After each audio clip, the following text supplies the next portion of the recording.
Guys welcome to క్రిక్ చాడెస్ వెంకటేష్. ముందుగా మీకు నా తరఫు నుంచి క్షమాపణలు. వీడియో డిలే అయినందుకు దానికి రీజన్ ఏంటంటే నేను ఈరోజు మార్నింగ్ బయలుదేరి దుబాయ్ వచ్చాను. CCI celebrity cricket league match ఉంది శనివారం రోజున, తెలుగు వారియర్స్ మ్యాచ్. దాన్ని కామెంటరీ చేయడం కోసం వచ్చాను. షార్జాలో ఉంది రేపు మ్యాచ్, రేపు మధ్యాహ్నం చూడండి డెఫినెట్గా. అందువల్ల వీడియో లేట్ అయింది. ఈ వీడియో చేస్తున్నాను నేను. చేసిన వీడియో మీకు ఎప్పుడు చేరుతుందో కూడా నాకు తెలియదు, ఎందుకంటే wifi networks out side India అంత ఫాస్ట్గా ఉండవు. ఇది ఎప్పుడో నాకు చాలా చాలా కాలం క్రితం హర్ష భోగ్లే చెప్పాడు, వైఫై ఎంత పెద్ద దేశమైనా ఎంత పెద్ద హోటల్ అయినా సరిగ్గా ఉండవు బయట ఇండియాలో ఉన్నంత ఫాస్ట్గా అని చెప్పి. అది ఇటీవల కాలంలో నేను యూరోప్ వెళ్ళినప్పుడు కానీ వేరే కంట్రీస్కి వెళ్ళినప్పుడు I been facing that problem. So video wifi network ద్వారా మీకు ఎప్పుడు రీచ్ అవుతుందో నాకు తెలీదు. వీళ్ళని తొందరలో రీచ్ అవ్వాలని నేను కోరుకుంటున్నాను. So coming to this match, the fourth test match, day 1 of India and England at Ranchi. ఏం జరిగిందంటే రెండు టీమ్స్ కూడా హ్యాపీగానే ఉంటాయి. ఫస్ట్ డే ముగిసే సమయానికి రెండు టీమ్స్ కూడా హ్యాపీగానే ఉంటాయి. ఇంగ్లాండ్ని మరీ పెద్ద స్కోర్ చేయనివ్వకుండా 302 for 7 దగ్గర కట్టడి చేయగలిగామని చెప్పి ఇండియా హ్యాపీగా ఉంటుంది. ఇంగ్లాండ్ కూడా ఎందుకు హ్యాపీగా ఉంటుందంటే the manage to get out of the jail. అంటే ఒక స్టేజ్లో 112కి 5 వికెట్లు కోల్పోయి ఇబ్బందుల్లో ఉన్న పరిస్థితి నుంచి they were able to come out of it and ఒక చెప్పుకోదగ్గ స్కోర్ చేస్తారు. అండ్ డిఫికల్ట్ పిచ్ చాలా కష్టం అవుతుంది, పోను ఇంకా కష్టమయ్యే పరిస్థితి. డే 1 రోజే మనం చూసాం అన్ఈవెన్ బౌన్స్ ఉంది, క్రాక్స్ ఉన్నాయి. క్రాక్స్ని ముఖ్యంగా ఫాస్టర్ బౌలర్స్ హిట్ చేసినప్పుడల్లా they were getting that extra bounce. ఆ బౌన్స్ వస్తుంది వాళ్ళకి. సో పిచ్ అంత ఈజీగా లేదు. ఆ పిచ్ పైన టాస్ గెలిచి ముందుగా బ్యాటింగ్ చేయడం అడ్వాంటేజ్. వాళ్ళు మరీ ఒక 500 చేస్తే చాలా కష్టమైంది. మ్యాచ్లో ఇండియా డిఫెన్స్లో పడిపోయింది. సో ఇండియా కొంతవరకు కట్టడి చేయగలిగింది. సో ఇండియా కూడా హ్యాపీగానే ఉంటుంది. వాళ్ళని 7 వికెట్లు తీసాం, 302 మాత్రమే చేయగలిగారు అని హ్యాపీగా ఉంటుంది. బట్ ఆ డిఫికల్ట్ పిచ్ మీద ఇంగ్లాండ్ కాస్త పెద్ద స్కోర్ ఇచ్చేసింది. అన్నిటికంటే ముఖ్యంగా ఏంటంటే జో రూట్ మళ్ళీ ఫామ్లోకి వచ్చాడు. ఐ థింక్ ఈ సిరీస్లో అతను 100 కూడా రన్స్ చేయలేదు. అసలు ఈ మ్యాచ్కి ముందు అతనిని 155 ఎన్నో బాల్స్ ఫేస్ చేశాడు ఆడిన 3 టెస్టులు కలిపి. కానీ ఇక్కడ ఈ ఫేస్డ్ 227 ఎన్నో బాల్స్, 226 బాల్స్ ఎన్నో ఫేస్ చేశాడు. 226 balls face in this particular innings ఇచ్చారు. ఆరు ఇన్నింగ్స్ కలిపిన దానికంటే ఈ ఒక్క ఇన్నింగ్స్లో ఎక్కువ ఫేస్ చేశాడు. సెంచరీ చేశాడు. Is unbeaten 106 at the end of day's play. And Root లాగా వేళ్ళూనుకుని ఆడాడు. మొన్న ఏంటంటే చాలా గడబిడిగా గజిబిజిగా గందరగోళంగా ఆడాడు. రివర్స్ స్కూప్లు రివర్స్ ఫ్లిక్లు కొట్టి అనవసరంగా తన న్యాచురల్ గేమ్ని పాటు చేస్తున్నాడు. ఇప్పుడు మామూలుగా ఆడాడు. మరి బాల్కి ఇంగ్లాండ్ ఫైనల్గా గుడ్ బై చెప్పిందా? ఎందుకంటే అతను ఒక్కడే కాదు, బెన్ ఫోక్స్ అయితే మరీ అతని స్ట్రైక్ రేట్ 37 ఉంది. జో రూట్ సెంచరీ 52-53 స్ట్రైక్ రేట్తోనే వచ్చింది. ఇది బాల్ కాదు కదా. వాళ్ళ రన్ రేట్ కూడా at the end of day's play ఎంత ఉంది? 3.6 3.3 ఉంది, అంటే బిలో 4 ఉంది. వాళ్ళు they have been scoring at 4-5 ఆ రేంజ్లో చేస్తారు కదా. సో బాల్కి ఫైనల్గా మంగళం పాడారు. మంగళం పాడినట్టు కాదు కానీ కొంత దాంట్లో మార్పులు చేసుకున్నారు. ఎందుకంటే చాలా క్రిటిసిజం వచ్చింది. అన్నిటికీ ఇదే స్టైల్లో ఆడతామంటే ఎట్లా అవుతుంది? 112కి 5 వికెట్లు పడిపోయినాయి. లంచ్ టైంకి the score was pathetic 112 for 5. ఆ స్టేజ్ నుంచి రికవరీ కావాలంటే మీరు నార్మల్ క్రికెట్ ఆడాలి. ప్రతిసారి మేము ఒకే రకంగా ఆడతాము అంటే ఎలా కుదురుతుంది? అలా కుదరదు కదా. So the played the situation and got they desired result. So ఇలాంటి మార్పులు చేసుకోవాలి. మీరు బాల్ ఆడతామని చెప్పి మేము ప్రతిసారి బ్యాట్ ఊపుతా ఉంటే కాదు కదా. So they have made the enough amendments to ball రూల్కి. ట్వీక్ చేశారు. Ball has been tweaked. పూర్తిగా దాన్ని పక్కన పెట్టేశారు అనడానికి కాదు, కానీ కొంత మార్పులు చేసుకున్నారు. జో రూట్ మీద విపరీతమైన క్రిటిసిజం వచ్చింది. నేను వేరే వీడియోలో కూడా చెప్పాను. Worst ever shot played in the history of test క్రికెట్గా చెప్పారు. అతను రాజ్కోట్ టెస్ట్లో ఫస్ట్ ఇన్నింగ్స్లో ఆడిన షాట్ ఒక రివర్స్ స్కూప్ అటెంప్ట్ చేశాడు. It was caught in the second slip. So అంత భయంకరమైన క్రిటిసిజం వచ్చింది. సో నేను ఐ వాస్ వెరీ క్యూరియస్, ఎలా ఆడతాడు జో రూట్? ఎందుకంటే జో రూట్కి ఒక అడ్వాంటేజ్ కూడా ఉంది. తనకు ఎంతో ప్రాబ్లమ్స్ క్రియేట్ చేస్తున్న జస్ప్రీత్ బుమ్రా లేడు. బుమ్రా లేకపోవడం పండగ చేసుకున్నాడు. రూట్ ఖచ్చితంగా పండగ చేసుకున్నాడు. జోరు అందుకున్నాడు. మళ్ళీ ఒక సెంచరీ చేశాడు. 31st century. ఇండియా మీద 10 సెంచరీలు చేశాడు. అందరికంటే ఎవరు చేయలేదు 10 సెంచరీలు. సో జో రూట్ ఇండియా మీద విపరీతమైన liking. So 10th century against India, 10th test century against India, overall 31st. So wonderful. అంటే class is permanent, form is temporary అని మనం ఎప్పుడు చెప్తామే.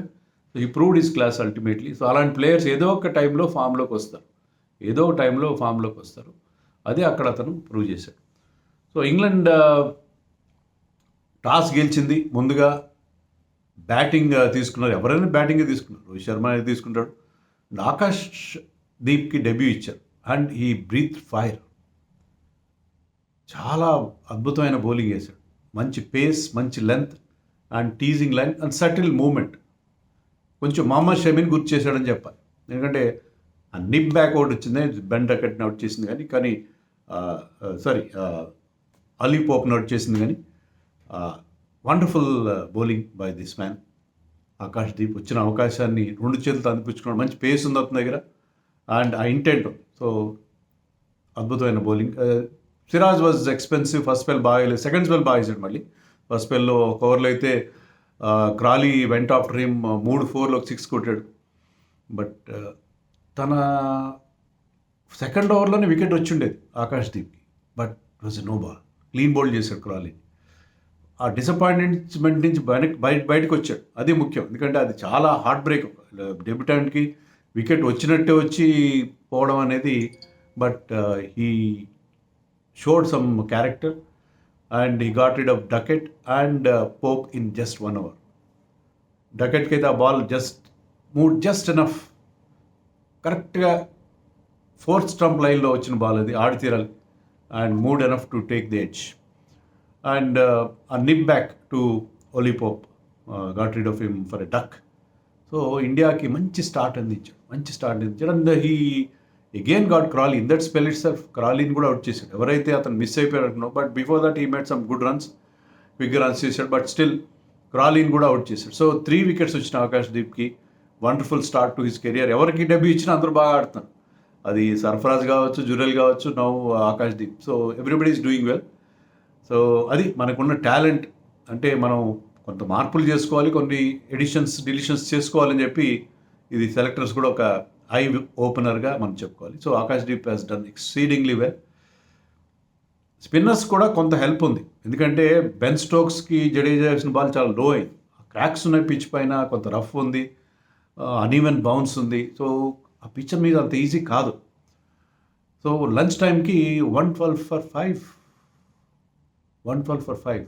సో ఆ స్టేజ్లో టఫ్గా అనిపించింది. But still they manage to recover. Ben Foakes and Joe Root మధ్య ఒక మంచి partnership. Even Bairstow batted well for a change. 38 అంత చేశాడు. అతని మీద కూడా ఫెయిత్ ఉంచారు. నేనైతే డ్రాప్ చేస్తారు అనుకున్నాను, కానీ డ్రాప్ చేయలేదు. ఎందుకంటే అతను ఒక X factor kind of a player కాబట్టి అతను కంటిన్యూ చేశారు and scored runs. Not enough but good enough runs. మళ్ళీ ఒక స్వీప్ షాట్ కొట్టిపోయే ప్రయత్నంలో అతను అవుట్ అయ్యాడు. బట్ స్టిల్ 112 for 5 దగ్గర ఇండియా వాళ్ళని 200లో ఆల్అౌట్ చేస్తాం అనుకున్నాం. కానీ బెన్ ఫోక్స్ మంచి సపోర్ట్ ఇచ్చాడు. కీపర్ బ్యాట్స్మెన్ 47 చేశాడు.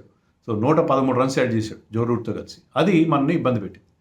ఆ పార్ట్నర్షిప్ లేకపోతే జో రూట్ కూడా ఏంటంటే చాలా చాలా సెన్సిబుల్గా ఎక్స్ట్రావెగెంట్ షాట్స్ అన్నీ కట్ షాట్ చేసి నార్మల్ క్రికెటింగ్ షాట్స్ ఆడాడు.